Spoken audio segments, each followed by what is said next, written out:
Okay, so this is my review of She-Hulk, Season 1, Episode 1. It's a thing now, I think, at Disney where they're trying to make every show worse than the last. Like, they're trying to win the award of worst television show of all time, which Obi-Wan Kenobi pretty much was. Because it didn't entertain in any which way. Anyway, so She-Hulk now is providing stiff competition for Obi-Wan, right? It's so bad, right? And it's bad in every way, every which way. I mean, entertainment, logic, character behavior, character development, relationship between characters. I mean, you could break it down any which way. Consistency and faithfulness to the original material, every single way, right? Okay, so in the case of She-Hulk, so one of the things, we'll start with one thing they did that was good. It was actually original and inspired and well done, and that was a scene where she realized she could break the fourth wall. We've seen people break the fourth wall. We've seen, like, Burt Reynolds break the fourth wall. We've seen Deadpool break the fourth wall. We've seen Howard the Duck break the fourth wall. We've seen lots of fourth wall breaking, and She-Hulk, of course, did it in the John Byrne series, her second regular series. Okay, so she breaks the fourth wall, and when she notices she can do it, and then she's surprised by it, that was actually clever.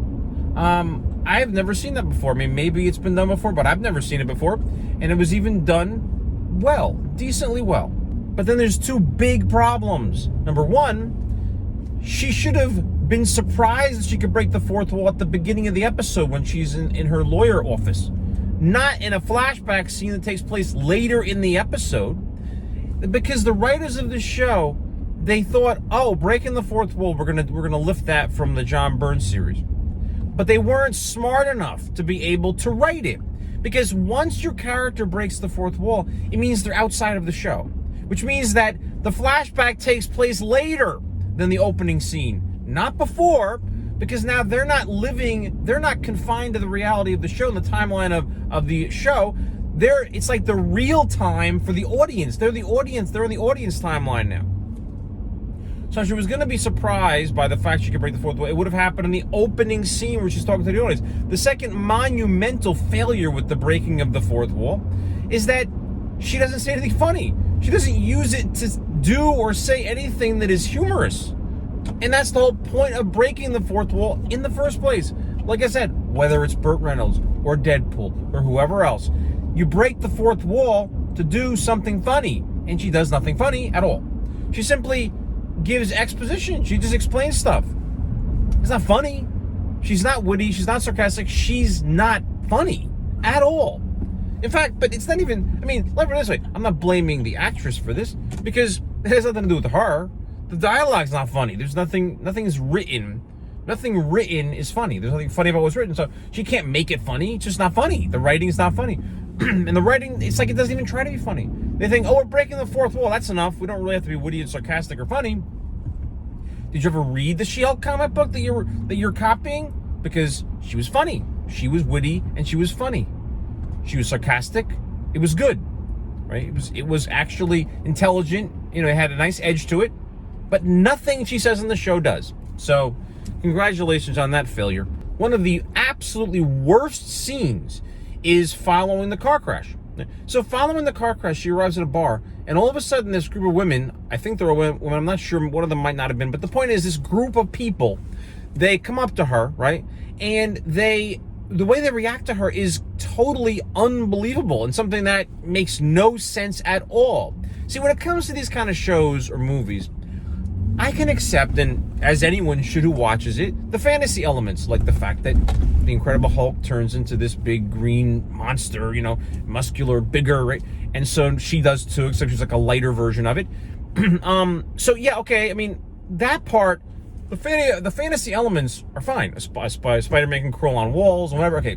The fantasy elements aren't the problem. You accept the fantasy elements. The problem is when the characters do not behave like the way human beings would behave in the real world, right? Human beings have to behave the way they have to react to the fantasy elements and the situations the way a human being would react to those situations. That's the problem. They basically woke up to her And like, who did this to you? Wait, what? Who did this to you? Wait, but she was in a car accident. Like, why would they think someone, I mean, how would you have any clue? Why wouldn't they say to you, hey, what happened, right? What happened? That would be like the normal thing to ask. But who did this to you? No one would say that. No one would say, who did this to you? Because you'd be wrong, first of all. And she didn't look like she got beat up by a person. She was in a car accident. Could she have been beat up by a person? I guess. But why would you jump right to that? You just literally, they jumped right to the wrong conclusion, right? They jumped to a conclusion that was incorrect. And they did it without even doubting themselves. The other problem is, why are they taking her side, right? Why are they taking her side? They don't know, what if she's like a serial killer, she killed someone else and there's blood on her clothes because she killed someone and she's all disheveled and everything. Why would they think that she's like a victim, she's innocent? Why would you first of all, you just want to stay away from someone who looks like that. You wouldn't walk up to them but then it gets even worse though. So they think she's been injured in some way by another person, right? That's what they think. All right. And they think, look at her. She's all disheveled, right? So you think, okay, well, maybe she has like internal bleeding. Maybe she has, a concussion. Who knows, right? So maybe they should get her to like, a hospital or something. No, their solution is, let's put makeup on her and a hooker jacket. That'll fix it, right? If she's got any kind of like, serious medical problems based on what we assumed of her being beat up by someone else, makeup and a hooker jacket. That fixes everything. You don't need to go to the hospital. No doctor needed to be, that's what they should have at the hospital. Makeup and hooker jackets. Just like, like a little, like a makeup, what do you call that? The person does the makeup, and hooker jackets. There's a whole supply of them at the emergency room. That's what they should have there. But then it gets even worse.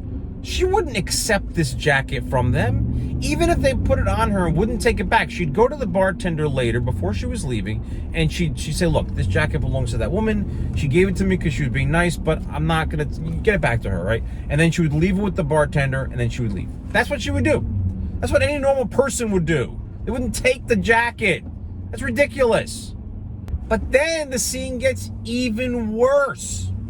She goes outside with the hooker jacket, which she should have turned in, and the makeup and everything. And it's a bar, okay? It's a bar. So, people are there to flirt. And so these guys walk outside, they see her, and they start talking to her like, hey, I forget, one of the guys says like, what's happening? How you doing? One of the guys says something like, how you doing? And the other guy says, what's your name? That's it. If one person says, how are you doing? And some other guy says, what's your name? You may now kill them. Because, actually, I don't know why. That makes no sense at all. That's crazy. So, she herself goes outside, standing there, looking like a hooker. She's well aware of that, right? Even if she wasn't looking like a hooker. And these guys walk outside, and they start to have a conversation with her. That is grounds for killing someone. So anyway, so he gets mad, turns into She-Hulk, and then of course there's another completely idiotic, totally unfunny, absolutely ridiculous part where two of the guys scream like little girls and hug each other. Guys will scream like little girls. That's 100% true. Absolutely. And they'll run away. If a guy is scared, just like a woman, guys are not macho most of the time. Even if it's like a spider or something, guys will scream like a little girl and run. But they won't hug each other like that. Come on, man. It's not funny. It's just unrealistic. Look, if you had them scream like little girls and run like away really fast, fine, great. That would have been realistic and it would have proved your point, for God's sakes. Like as if, like these guys are acting all macho and tough, but really they're going to get scared. But of course, I have no problem with that at all. But then you had to go one step further. You got to go one step further. Maybe in a cartoon that might be a little funny, but it's so unrealistic, and we don't even know what the tone of the show is supposed to be. Like, how are you going for your humor, which you've accomplished absolutely zero of in this episode? I mean, zero. I mean, there was no humor at all in this episode. Okay, the scene where Titania breaks into the courtroom. Oh my God. Okay, so Obi-Wan Kenobi. There's a scene with this character called Roken, and Wade, and then there's also another woman there. And these characters are shown to us, are shown to the audience in a scene of an episode of Obi-Wan, I think near the very beginning of the episode. And all of a sudden, like, he's just talking with them, and they're being treated as if they were already introduced to us. Like, we already knew who they were. But we didn't know who they were. So I actually had to go back to the previous episode of Obi-Wan thinking maybe I hadn't finished the episode, or maybe I had missed something or forgotten something. And when I went back, you know what I discovered? I discovered, oh no, I didn't forget anything. I didn't miss anything. They were never introduced. This is the new writing style. You don't have to introduce characters. I mean, that's crazy. If we don't know a character, we need to be introduced. Hello. So with Titania is even worse than Rogue. It's kind of like, you know, there's a lot of elements with this show where, like, they said, you know what Obi-Wan did wrong? Let's do that even more wrong.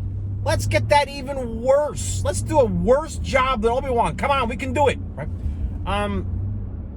And what's funny about it is that, at least in the case of Roken's character and you know, and the other ones they introduced, Wade, and, you know, at least they had dialogue where, you know, we're listening to them to try to figure out his name, to try to figure out what they're talking about. Okay.